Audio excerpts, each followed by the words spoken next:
ಸರ್ಕಾರದ ದಲಿತ ವಿರೋಧಿ ನೀತಿಯನ್ನು ಖಂಡಿಸಿ ಕಾಂಗ್ರೆಸ್ಸಿನ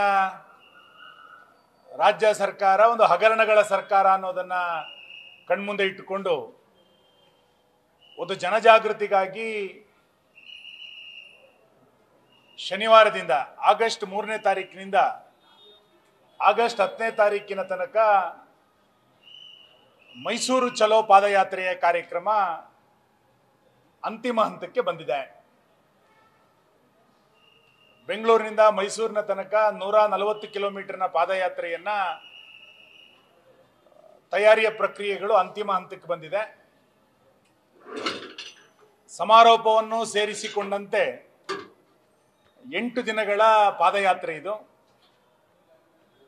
ರಾಜ್ಯದ ಎಲ್ಲ ಜಿಲ್ಲೆಗಳಿಂದ ಕಾರ್ಯಕರ್ತರು ಈ ಹೋರಾಟಕ್ಕೆ ಬರಬೇಕು. 1 ವರ್ಷದಲ್ಲಿ ಅಹಿಂದದ ಹೆಸರನ್ನ ಹೇಳಿಕೊಂಡು ಯಾವ ವರ್ಗಕ್ಕೆ ಈ ಸರ್ಕಾರ ಅನ್ಯಾಯವನ್ನು ಮಾಡಿದೆ ಇದನ್ನ ಖಂಡಿಸಬೇಕು, ರಾಜ್ಯವ್ಯಾಪಿ ಇದನ್ನ ಜನಮಾನಸಕ್ಕೆ ತಿಳಿಸಬೇಕು ಅನ್ನುವಂಥ ಕರೆಯನ್ನ ಕೊಡ್ತಾ ಎಲ್ಲ ಜಿಲ್ಲೆಗಳಿಂದ ಈ ಹೋರಾಟಕ್ಕೆ ಬರಬೇಕು ಅನ್ನುವಂಥ ಕರೆಯನ್ನ ನಾವು ಈಗಾಗಲೇ ಕೊಟ್ಟಿದ್ದೇವೆ. ಶನಿವಾರ ಬೆಳಿಗ್ಗೆ 9:00ವರೆಗೆ ಇದರ ಉದ್ಘಾಟನೆ ನಡೆಯುತ್ತೆ. 10ನೇ ತಾರೀಕು ಮೈಸೂರಿನಲ್ಲಿ ಸಮಾರೋಪ ಸಮಾರಂಭ ನಡೆಯೋದಿದೆ. ಅದು ಬೆಳಿಗ್ಗೆ 10:00ವರೆಗೆ. ಪ್ರತಿನಿತ್ಯ 20 ಕಿಲೋಮೀಟರ್ನಂತೆ 7 ದಿನಗಳ ಕಾಲ ಪಾದಯಾತ್ರೆಯ ಮಾಡಬೇಕು ಅಂತೇಳಿ ಈಗಾಗಲೇ ರೂಟ್ ಮ್ಯಾಪ್ಗಳನ್ನು ನಾವು ಅಂತಿಮಗೊಳಿಸಿದ್ದೇವೆ. ಪ್ರತಿನಿತ್ಯ 8ರಿಂದ 10,000 ಜನ ಪಾದಯಾತ್ರೆಯಲ್ಲಿ ಪಾಲ್ಗೊಳ್ಳುವಂತ ನಿರೀಕ್ಷೆಯನ್ನು ನಾವು ಇಟ್ಕೊಂಡಿದ್ದೇವೆ. ಉದ್ಘಾಟನೆ ಮತ್ತು ಸಮಾರೋಪವನ್ನು ಸೇರಿಸಿಕೊಂಡು 7 ದೊಡ್ಡ ದೊಡ್ಡ ಪ್ರತಿಭಟನಾ ಸಭೆಗಳು ದಾರಿಯ ಉದ್ದಗಲಗಳಲ್ಲಿ ನಡೆಯುತ್ತೆ.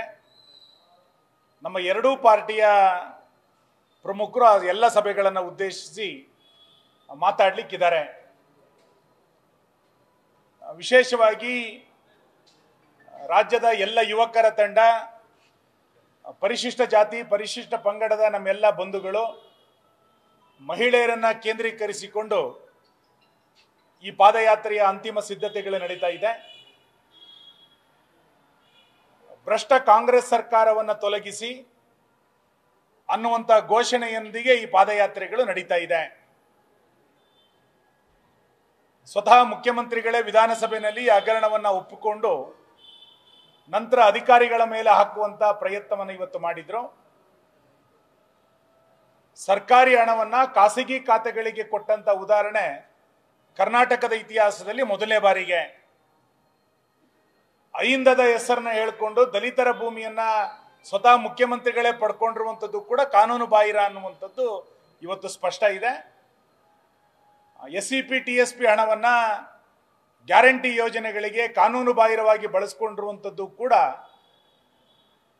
ಆ ವರ್ಗಕ್ಕೆ ಮಾಡಿದಂತ ದ್ರೋಹ ಅಂತ ನಾವು ಅಂದ್ಕೊಳ್ತೇನೆ.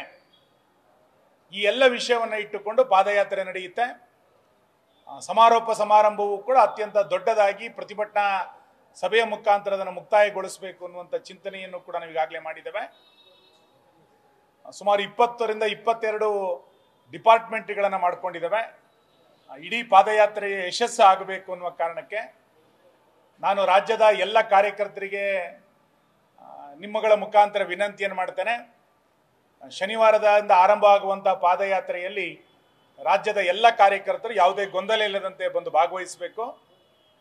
ಸರ್ಕಾರದ ವಿರುದ್ಧ ಒಂದು ಜನಾಂದೋಲನಕ್ಕೆ ನಾವೆಲ್ಲರೂ ಕೂಡ ಸಿದ್ಧರಾಗಬೇಕು ಅನ್ನುವಂಥ ವಿನಂತಿಯನ್ನು ನಾನು ಕಾರ್ಯಕರ್ತರಿಗೆ ಮಾಡ್ತೇನೆ. ರಾಜ್ಯಾಧ್ಯಕ್ಷರು ದೆಹಲಿನಲ್ಲೇ ಇದ್ದಾರೆ. ನಮ್ಮೆಲ್ಲ ರಾಷ್ಟ್ರೀಯ ನಾಯಕರನ್ನ ಅವರು ಮಾತಾಡಿಸ್ತಾ ಇದ್ದಾರೆ.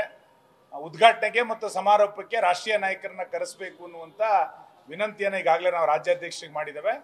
ಬಹುಶಃ ಇವತ್ತು ರಾತ್ರಿಯ ಒಳಗೆ ಅದೆಲ್ಲದೂ ಕೂಡ ಅಂತಿಮ ಆಗುತ್ತೆ.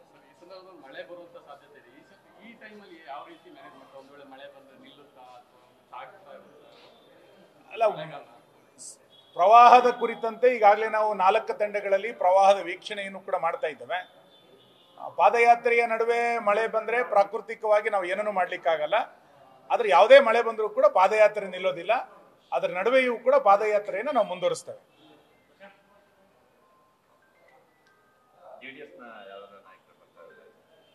ಬಹುಶಃ ಇವತ್ತು ದೆಹಲಿಯ ಮಾತುಕತೆಗಳು ಅತ್ಯಂತ ಚೆನ್ನಾಗಾಗಿದೆ.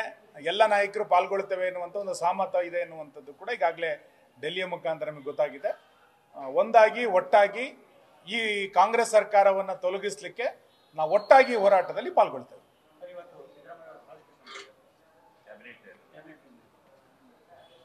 ಈಗಾಗಲೇ ರಾಜ್ಯಪಾಲರು ಮುಖ್ಯಮಂತ್ರಿಗಳಿಗೆ ವಿವರಣೆಯನ್ನ ಕೇಳಿ ಪತ್ರವನ್ನ ಬರೆದಿದ್ದಾರೆ.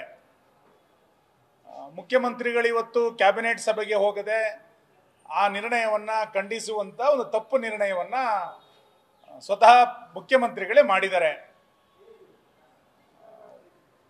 ಮೂಡಾದ ವಿರುದ್ಧ ಪ್ರತಿಭಟನೆಯನ್ನ ಬಿಜೆಪಿ ಆರಂಭ ಮಾಡಿದಾಗ ಬೆಂಗಳೂರಿನಲ್ಲಿ ನಮ್ಮ ಹೋರಾಟವನ್ನ ಹತ್ತಿಕ್ಕಿದ್ರು.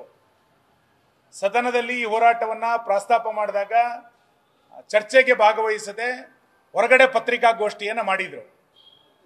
ಇವತ್ತು ರಾಜ್ಯಪಾಲರು ಪತ್ರ ಬರೆದಾಗ ಅದಕ್ಕೆ ವಿವರಣೆಯನ್ನ ಕೊಡದೆ ಅದನ್ನ ವಾಪಸ್ ತೆಗೆದುಕೊಳ್ಬೇಕು ಅನ್ನುವಂತ ನಿರ್ಧಾರವನ್ನ ಸಚಿವ ಸಂಪುಟ ತೆಗೆದುಕೊಂಡಿದೆ.